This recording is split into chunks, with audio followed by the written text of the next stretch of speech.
નમસ્કાર બાળકો, સ્વાગત છે તમારી પોતાની યુટ્યુબ ચેનલ ક્લાસ સર એકેમાં. આજે આપણે તમારી શાળામાં આવેલ નવી સ્વઅધ્યયન પોથી 2024નો ભાગ નંબર 3 અને ધોરણ 6માં પ્રકરણ નંબર 7 ગતિ અને અંતરનું માપન વિજ્ઞાનના સ્વઅધ્યયન પોથીના તમામ પ્રશ્નોના સોલ્યુશન કરીશું. જેમાં પ્રકરણ નંબર 7માં પ્રશ્ન નંબર 1, યોગ્ય વિકલ્પ પસંદ કરી ખાલી જગ્યા પૂરો. પહેલું, ખાલી જગ્યાની શોધ બાદ વાહન વ્યવહાર ક્ષેત્રે મહત્વપૂર્ણ પરિવર્તન આવ્યા પૈડાની. બીજું, લંબાઈનો એસઆઈ એકમ ખાલી જગ્યા છે મીટર.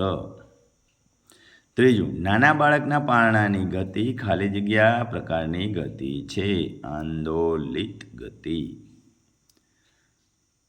બીજો પ્રશ્ન, નીચેના પ્રશ્નોના 1-2 વાક્યમાં જવાબ આપો. ચોથો, આધુનિક સમયમાં લોકો એક જગ્યાએથી બીજી જગ્યાએ જવા માટે કયા કયા વાહનોનો ઉપયોગ કરે છે?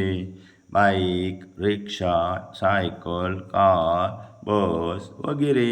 વધુ દૂર જવું હોય તો રેલવે અને પ્લેનનો પણ ઉપયોગ કરી શકાય. પાંચમું, તમે શાળાએ કયા પ્રકારની ગતિ કરીને પહોંચો છો? અમે શાળાએ ચાલીને જઈએ તો અસ્તવ્યસ્ત ગતિએ, દોડીને જઈએ તો ચક્રીય ગતિએ, સાયકલ લઈને જઈએ તો ચક્રીય ગતિએ, બાકી તો આપણે ચાલીને અસ્તવ્યસ્ત ગતિ કરીને પહોંચી જઈએ છીએ. છઠ્ઠું, રીનાબેન અને હેતલબેન વેંત કે પગલાંની મદદથી અંતરનું માપન કરે છે. બંને બહેનો ચોક્કસ માપન કરી શકશે? શા માટે ના કરી શકે? કારણ કે બંને ચોક્કસ માપન કરી શકીએ નહીં, કારણ કે બંનેના પગની અને હાથની લંબાઈ એકસરખી હોઈ શકે નહીં. સાતમું, 2 ગામ કે શહેર વચ્ચેનું અંતર માપવા તમે કયા એકમનો ઉપયોગ કરશો? 2 ગામ કે શહેર વચ્ચેનું અંતર માપવા અમે કિલોમીટર એકમનો ઉપયોગ કરીશું. આઠમું, મકાનની છત પરથી છોડી દીધેલા દડાની ગતિ કયા પ્રકારની ગતિ હશે? મકાનની છત પરથી છોડી દીધેલા દડાની ગતિ સુરેખ ગતિ હોય છે. નવમું, વર્તુળાકાર ગતિ કરતા પદાર્થોના ઉદાહરણ આપો. પૃથ્વી સૂર્યની આસપાસ, ભમેડો પોતાની સપાટી પર, ચંદ્ર પૃથ્વીની આસપાસ, બે છોકરીઓ ફેરબૂંદડી ફરતી વખતે, પંખો પોતાની ધરી પર, ચક્રીય ગતિ કરે છે, વર્તુળાકાર ગતિ કરે છે. 10મું, પતંગિયાની ગતિ કયા પ્રકારની હશે? પતંગિયાની ગતિ અસ્તવ્યસ્ત ગતિ કહેવાય. 11મું, જેનિલભાઈ માપપટ્ટી વડે લંબાઈનું માપન કરે છે તો તેણે માપન કરતી વખતે કઈ કઈ કાળજીઓ રાખવી પડશે? તો કે માપપટ્ટી વસ્તુથી બને તેટલી નજીક રાખવી, માપપટ્ટી તૂટેલી તો નથી તેનું ધ્યાન રાખવું, આંખને માપપટ્ટીની સામે જ રાખવી, ત્રાંસી કે બાજુથી જોવું નહીં. 12મું, પૃથ્વી કયા પ્રકારની ગતિ કરે છે? પૃથ્વીની ગતિ વર્તુળાકાર, ચક્રીય અને નિયમિત ગતિ છે. 13મું, કયા વ્યવસાયકારોને લંબાઈનું માપન કરવાની જરૂરિયાત ઊભી થાય છે? એન્જિનિયરને, કડિયાને, દરજીને, સુથારને, કપડાં વેચનાર વેપારીને, પ્લમ્બિંગ સામાન વેચનાર વેપારીને વગેરેને. 14મું, જોડકા જોડો, વિભાગ એ અને વિભાગ બી. ફ્લેગ માર્ચ કરતા સૈનિકોના હાથની ગતિ આંદોલિત ગતિ. ચકડોળની ગતિ વર્તુળાકાર ગતિ. ઉડતા મચ્છરની ગતિ અસ્તવ્યસ્ત ગતિ. સિલાઈ મશીનની સોયની ગતિ સુરેખ ગતિ. પ્રશ્ન નંબર 3, પહેલા પ્રશ્નોના માંગ્યા મુજબ જવાબ લખો. 15મો, નિમીના ટેબલની લંબાઈ 154 સેન્ટીમીટર છે તો તેના પર પાથરવા માટે ઓછામાં ઓછું કેટલા મીટર લાંબુ કાપડ જોઈશે? નિમી બહેનના ટેબલની લંબાઈ 1.54 મીટર લાંબુ કાપડ જોઈશે.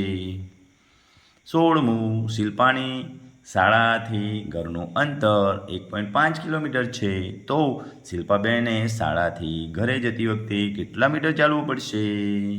શિલ્પાબેનને શાળાથી ઘરે જતી વખતે 1500 મીટર ચાલવું પડશે. 17 પ્રવૃત્તિ તમારા વર્ગખંડથી આચાર્યની ઓફિસનું અંતર કેટલા પગલાં કે ડગલાં છે તે માપો અને લખો અને તેને એસઆઈ એકમમાં પણ માપીને લખો. અમારા વર્ગખંડથી આચાર્યની ઓફિસનું અંતર 40 પગલાં છે અને તેનું એસઆઈ એકમમાં માપીએ તો 15 મીટર થાય. 18 5 વસ્તુની લંબાઈ માપપટ્ટી વડે માપીને લખો. ડબ્બો, કંપાસ, રબર, પેન્સિલ, થાળી. ડબ્બો 15 centimetre 150 millimetre, compass 12 centimetre 120 millimetre, rubber 3 centimetre 30 millimetre, pencil 10 centimetre 100 millimetre, થાળી 14 સેન્ટીમીટર તો 140 મિલીમીટર. 19 દોરીની મદદથી તમારી શાળામાં ઘરની આસપાસ જોવા મળતા ઝાડના થડની જાડાઈ માપો અને લખો. પહેલું, લીમડો 30.3 જાડાઈ એકમ સેન્ટીમીટરમાં, પીપળો 50.4 સેન્ટીમીટર, વડ 15.5 સેન્ટીમીટર. 20મું, નીચે આપેલી આકૃતિમાં સલીમભાઈ અને સુરેશભાઈ બિંદુ એથી મેદાનમાં દોડવાનું એક સાથે શરૂ કરે છે. તેઓ બંને એક જ સમયે બિંદુ બી પર પહોંચે છે. એક જ સમયે પહોંચે? જોઈએ. જો સલમાનભાઈ અહીંથી સીધું દોડશે, સટ્ટ દે તો સુરેશભાઈ અહીંથી અહીંયા જશે અને ત્યાંથી પાછા અહીં જશે, તો બંને સરખું દોડશે? જો ના, લાંબુ અંતર વધુ ઝડપ સાથે કાપે છે.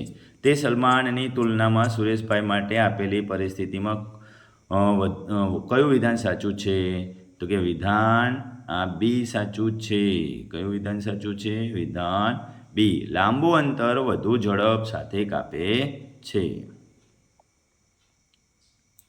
21મું,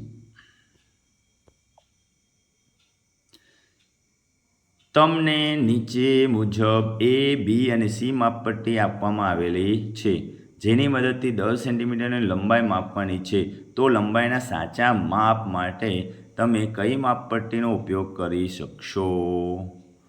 તો જો આ માપપટ્ટી અહીંથી તૂટેલી છે ને 0 આગળથી પણ તૂટેલી છે, એટલે એ માપપટ્ટી કેન્સલ. આ અહીંથી તૂટી ગયેલી છે, અહીં નીચેથી પણ તૂટી ગયેલી છે, એટલે એ પણ કેન્સલ. આ બંને તૂટેલી છે ને, કેન્સલ. હવે જો આ પણ અહીંથી તૂટેલી છે ને તૂટેલી, તો આપણે કેટલા સેન્ટીમીટર માપવાનું? ખાસ જોવાનું કે 10 સેન્ટીમીટર માપવાનું છે, પણ અહીં 0 તો કમ્પ્લીટ છે આ બાજુ, અને અહીંયા 10, 11, 12 સેન્ટીમીટર સુધી છે. આપણે 10 સેન્ટીમીટરની જરૂર છે, તો કઈ ફૂટપટ્ટીનો ઉપયોગ કરીશું આપણે? આ ફૂટપટ્ટી, એટલે કે ફૂટપટ્ટી સીનો ઉપયોગ કરીશું. વિકલ્પ નંબર સી. તો ફૂટપટ્ટી કઈ વાપરીશું? સી. ઓકે બાળકો, આવજો.